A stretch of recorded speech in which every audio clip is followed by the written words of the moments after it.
Hello students. तो कैसे हैं आप लोग। तो आज हम लोग बात करने वाले हैं एक्यूट रिस्पिरेटरी इन्फेक्शन ARI। ठीक है। तो जैसा कि हम जान रहे हैं कि हमारी जो श्वसन तंत्र है, हमारी जो रिस्पिरेटरी ट्रैक है, वह डे नाइट एयर को इनहेल एक्सहेल कर रही होती है। और हम जानते हैं कि मतलब एयर में ही बहुत सारे माइक्रोब्स पॉल्यूटेंट चीज़ें रहती हैं जिसको हम इनहेल कर रहे होते हैं जाने अनजाने में, और हमारे फेफड़ा जो है, हमारा लंग्स जो है उस चीज़ को फिल्टर कर रहा होता है। तो बहुत सारे इन्फेक्शन हमें वहीं से मतलब स्टार्ट होते हैं। तो आइए समझने की कोशिश करते हैं कि एक्यूट रेस्पिरेटरी इन्फेक्शन होता क्या है। ARI, these are infections that affect the respiratory system including nose, throat, airways and lungs with a sudden onset and short duration. They can be caused by viruses, bacteria or fungi and range from mild to severe cold to pneumonia. तो कहने का मतलब यह है कि यह एक तरह का इन्फेक्शन है जो रिस्पिरेटरी सिस्टम में होता है, जिससे हमारी जो नाक है, गला है और जो एयर पाइप है, जो हमारे फेफड़े हैं, वो इन्फेक्टेड होते हैं, है ना।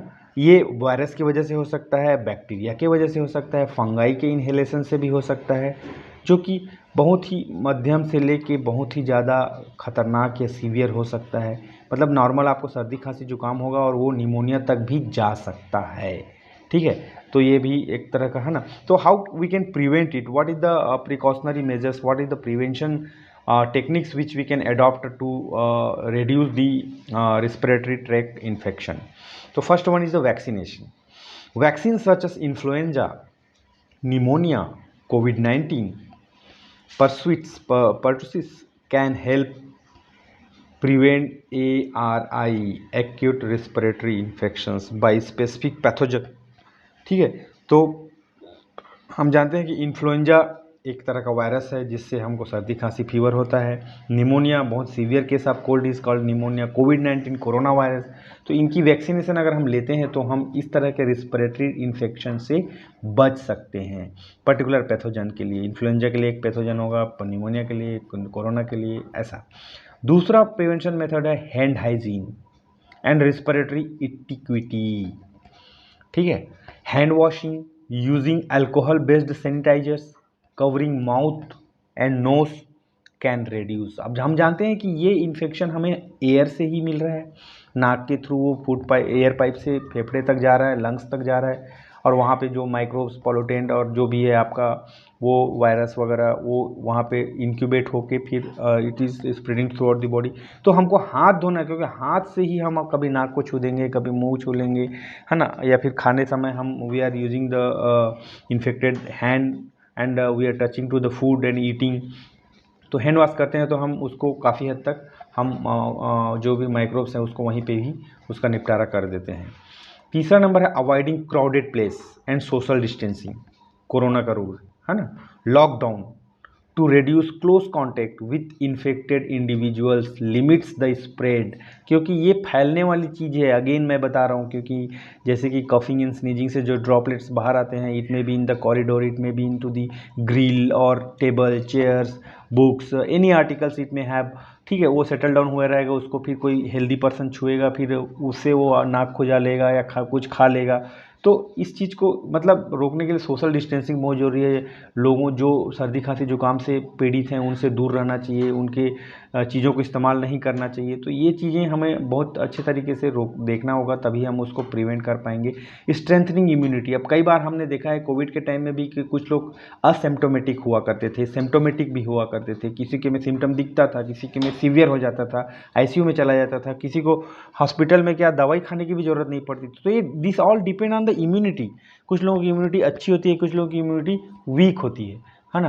तो उस चीज़ को हमको देखना। सप्लीमेंटेशन, एक्सरसाइज, कुछ लोग एक्सरसाइज करते ही नहीं है ना।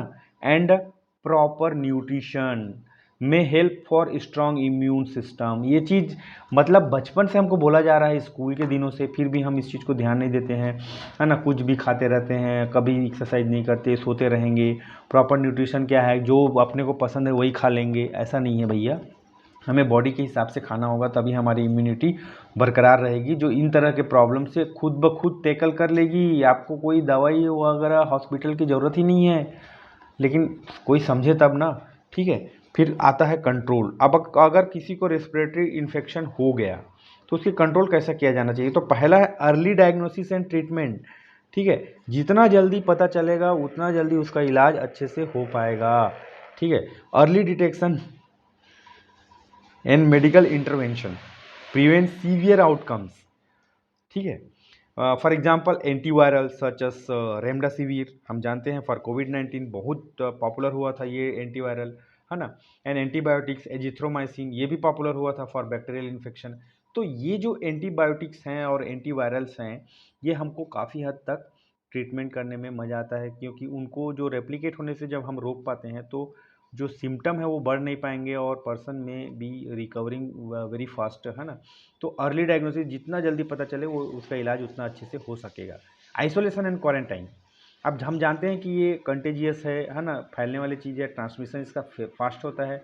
तो isolation guidelines like 5 to 10 days depending on the symptoms has to be there. Hospital isolation for TB patient, ये भी है ना, टीबी भी फैलने वाली है, क्योंकि कफिंग एंड स्नीजिंग से जो ड्रॉपलेट्स बाहर आते हैं उसको कोई छू लेगा फिर वो इन्फेक्टेड हो जाएगा। तो उनको मतलब आइसोलेट अलग करना है और उनको क्वारंटाइन करना है, बंद करना है, या फिर हॉस्पिटल आइसोलेशन करना पड़ेगा, जिससे हम बहुत हद तक उसके फैलाव को रोक पाएंगे, स्प्रेड को रोक पाएंगे, ट्रांसमिशन को रोक पाएंगे। पब्लिक हेल्थ इंटरवेंशन, ठीक है, government and health agencies implement control strategies during outbreak. जब कभी भी एक बर्डन आता है, health burden, health care system पे ये इस तरह की जो फैलने वाली बीमारियां आ जाती हैं, तो गवर्नमेंट को ही एक रूल एडवाइजरी जारी करनी होगी कि आप बाहर नहीं निकल सकते, आपको मास्क लगाना है, आपको ग्लव्स पहनना है, हाथ धोना है, वगैरह वगैरह। और हेल्थ एजेंसी जैसे कि हमारे इंडिया में आईसीएमआर है, आयुष वगैरह है ना, तो इसको देखना होगा, तभी ये हो पाएगा। क्योंकि आम आदमी ऐसे ही नहीं सुनता है, तो फिर जब तक उधर से रूल नहीं आएगा तो कहाँ से सुनेगा। तो इस चीज़ को हमको देखना होगा, समझना होगा और टैकल करना होगा। सर्विलेंस एंड मॉनिटरिंग, अब सर्विलेंस मतलब देख रेख, निगरानी, क्योंकि ये जब ऐसे आउटब्रेक्स होते हैं तो बहुत ज़रूरी हो जाता है ये। Continuous monitoring help detect outbreaks and evaluate vaccine effectiveness. अब वैक्सीन तो लगा दिए, लेकिन वैक्सीन काम कर रहा है कि नहीं, वो बड़ा इंपॉर्टेंट है ना। और continuous monitoring help detect outbreak. Continuous monitoring अगर आप उसको बरोबर देखते रहेंगे कि कौन से गांव में कोरोना आ गया है, कौन से गांव में निमोनिया फैल रहा है, तो इस चीज़ को आप उस गांव को जाने के लिए रोक दोगे या उस सोसाइटी को सील करोगे, वगैरह वगैरह।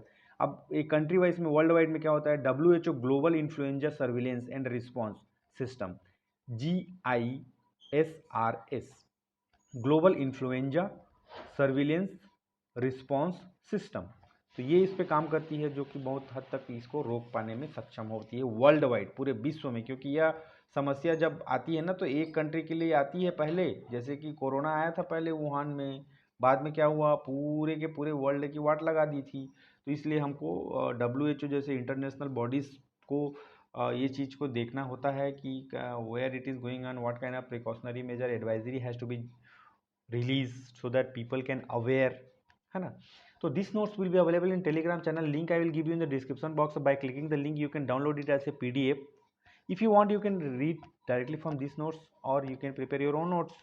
Thank you, bye bye.